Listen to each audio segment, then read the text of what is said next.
Guess what? Another episode, Main Street Randyland, the best YouTube channel in the whole universe, beyond the Milky Way in the galaxy.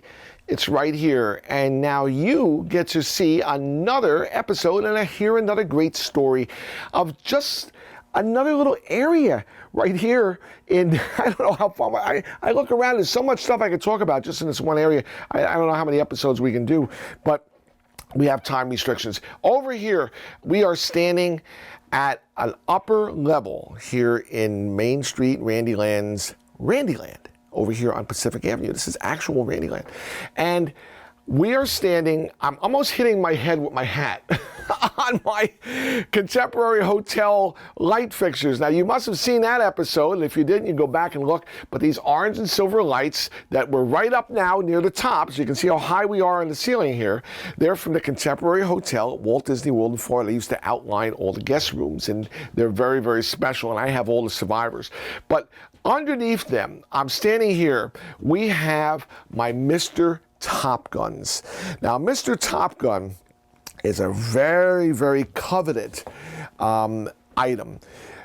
I first saw these in the Casino Arcade in Seaside Heights, and I had to have been pretty young. I'm going to guess this was probably around 1968, possibly as early as 70, but they were there, and very rarely do you ever see 3 Mr. Top Guns. That's unheard of. Typically, you would find 1. Now, Mr. Top Gun was made by the same company that manufactured Fascination back in the day. It was called Taylor Engineering, and they later made the Bonanza shooting galleries. Well, Mr. Top Gun, he was, I believe, originated in the 50s. That's a guess. And they made them for several years, and it was an arcade piece. And they came in a few different styles where I believe one of the models stood on fiberglass rocks. The man itself might have been a little bit smaller than life size because he was standing on rocks and you tried to shoot him out. Same idea. But these are the actual Mr. Top Guns. And they're independent units. And Seaside Casino Arcade had 2. And the 2 of them are here because I bought them from the Seaside Casino Arcade. The 2 that they had were the 2 on opposite ends. All right? And they stood together in a team in Seaside in the arcade.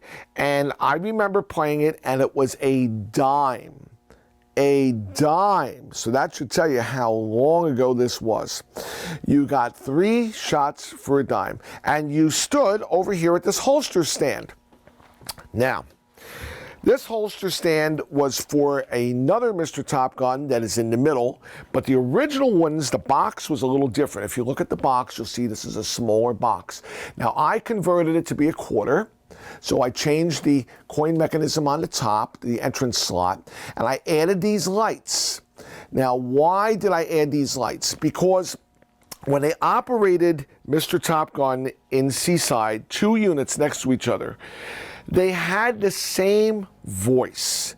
And if the guy next to you was playing and you were listening to the audio that's coming from Mr. Top Gun telling you what to do, you really did not know if it was your Mr. Top Gun saying that or the other Mr. Top Gun saying that. I guess you could differentiate, but to me, I found it confusing. So I made a special control box, which is over here. This is a Randy control box, and he is taking all the controls from each Mr. Top Gun, and he is distributing it to the different holster stands. The reason I did this was that you can put your coins in and it will put you on standby. It will not start your game until the other one completes its round. So if Mr. Top Gun number 3 is in play and 1 and 2 are on standby, when Mr. Top Gun 3 stops, number 1 will start. When number 1 ends, it'll come to number 2. If number 1 wasn't on standby and it was on 3, it would jump to number 2. But it would only allow one Mr. Top Gun to function at one time, so there was no confusion. And that's why we had the lights. When you put your coins in, if it was going to start immediately, you would get a green light. If you didn't get a green light, it might be on red for stopping the unit or go on to yellow for standby, and it would tell you what position you're in, so I knew what the controllers were doing. But let's assume now we're running. And I put my coins in. I'm the only person playing. I would stand over at my holster stand. I put my coins in, and Mr. Top Gun would start talking. And he would say, I'm Top Gun in these parts. You'll have to be fast to outdraw me. Remember to cock the gun when you draw. Ready? Draw. And then you'd have to pull the gun out, cock the gun, aim, and shoot for the target in the center, the bullseye, and shoot Mr. Top Gun. And because it was a cock gun, you got one shot per cock. You'd have to recock it to get another shot. And this was a strobe. It wasn't infrared, so you could see the flash. So you'd pull the gun and you'd shoot Mr. Top Gun.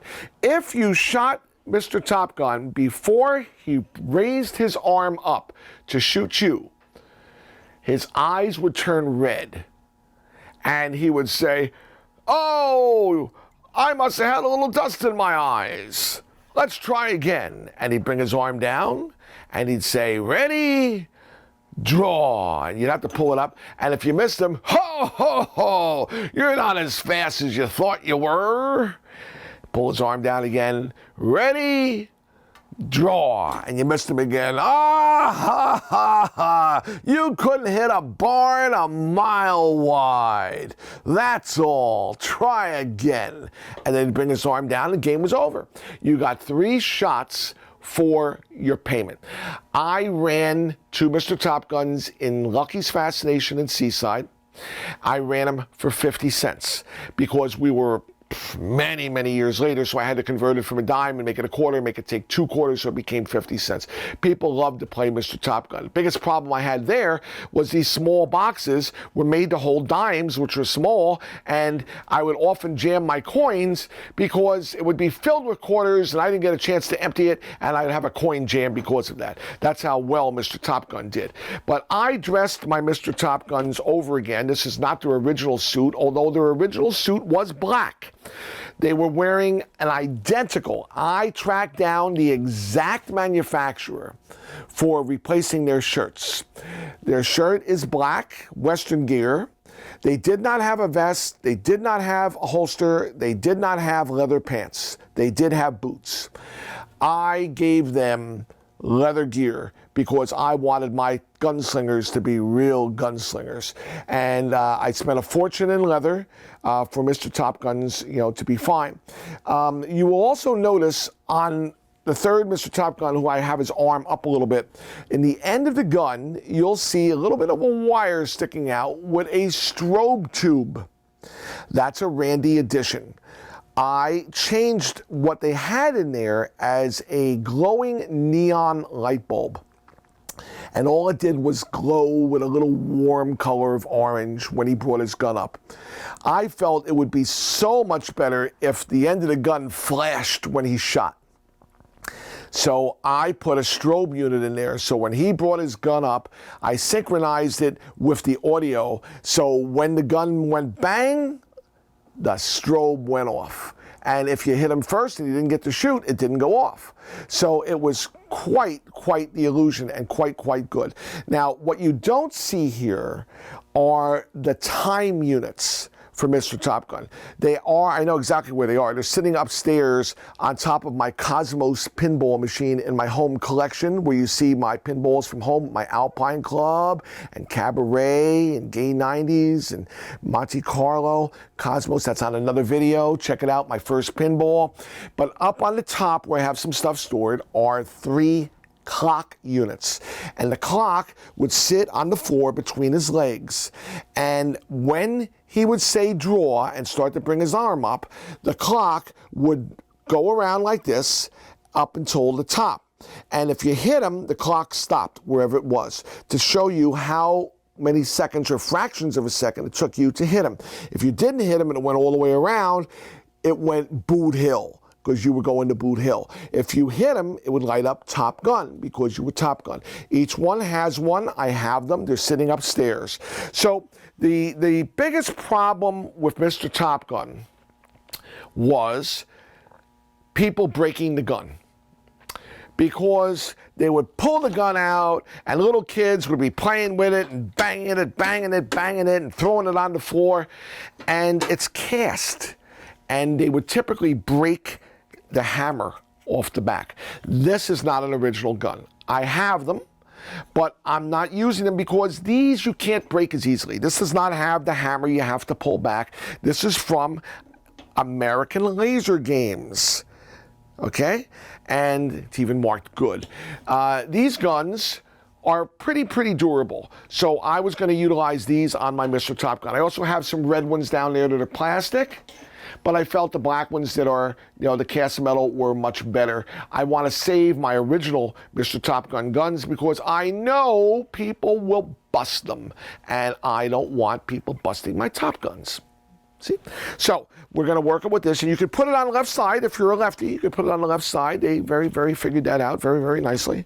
And this is the story of Mr. Top Gun. There was one other drawback for Mr. Top Gun where kids would walk beyond the holster stand and yank on Mr. Top Gun. And they'd pull on his arm, and they would typically strip the motor gears as far as pulling his arm up is concerned. A lot of Top Guns were broken for that reason, breaking the arm, kids pulling on it. So I put a fence, and there's also an electric eye, as was when I was in Seaside, that if you dare pass the mark, it would set off a siren. So you would be like, oh my God, I'm caught. And, the attendants would come over. What are you doing? What are you doing? And I caught assholes in Seaside, crossing over, knocking over the stuff in the middle, setting off the alarm, and still pulling the arm. This is life in the amusement business. What are you going to do? You have to have a big dog and a pit with spears, I guess, back there. So, Mr. Top Gun, the tombstones that you see, they look reminiscent of Walt Disney World, don't they? Where they have Jeb Coley. His wife found him in a woman's bed. He took out the Colt and shot him dead. Like from the old Magic Kingdom in the Haunted Mansion over there. Here we have Colorado Johnson, good and dead, horse thief, liar, womanizer, card cheat, a no-good son of a bitch. Amen. I mean, you gotta love this stuff. Over here you have rest in peace, here lies Les Moore, 2 slugs from a 44, no less, no more. You gotta love this stuff. What's that one over here? Is that Jake Richards? Jake Richards, just a farm boy. He liked his liquor. Should have known the James boys were quicker. So you got your boot hole stuff. And of course, we have to have our waiting open coffin with your proverbial corpse and a few tombstones around for Mr. McBride. And over here we have the poisoned water sign in case anybody wants some water. Another coffin waiting for somebody who's going to be next. And Dolores, who's that? Buckberger? She didn't live too long. Pretty good stuff, huh? Well, so I have 3 Mr. Top Guns. Is 3 Mr. Top Guns enough? Probably not. I have another one. He's over in one of the phone booths over there. You gotta have another one. The other one came from the Palace Amusements in Asbury Park, and after they no longer used it on the floor as a game, they turned him into a prop gadget in one of their dark rides. So when you went by, the gun would go up and he'd bring up his gun to shoot you in the dark ride. I mean, there's many uses for these type of things. I always thought a Randy version of Mr. Top Gun would be pretty good, where you have the Randy mannequin standing there and he brings his gun up to shoot you. Wouldn't that be cool? I mean, you got to stay in theme. Main Street Randyland YouTube channel. Gotcha. We'll see you next time on the Main Street Randyland YouTube channel. Bye-bye, gang.